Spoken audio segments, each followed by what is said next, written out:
महल का किचन जादुई रोशनियों से जगमगा रहा था।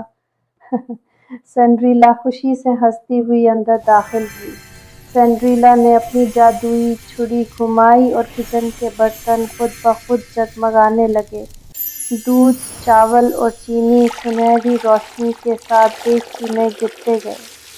सिंड्रेला ने लकड़ी का चम्मच पकड़कर खीर को हिलाना शुरू किया। पूरे किचन में मीठी खुशबू फैल गई। इसी वक्त इनाया शहजादी किचन में दाखिल हुई और हैरत से मुस्कुरा उठी। इनाया शहजादी, वाह सिंड्रेला, ये क्या बना रही हो? सिंड्रेला, मैं एक जादुई खीर बना रही हूँ जो सबको खुश कर देगी। देगची में खीर पकने लगी और उसके ऊपर सुनहरी रोशनी जगमगाने लगी।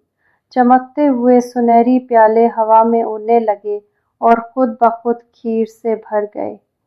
महल की परियां और शहजादियां खुशबू से खिंची चली आईं और किचन में जमा होने लगीं।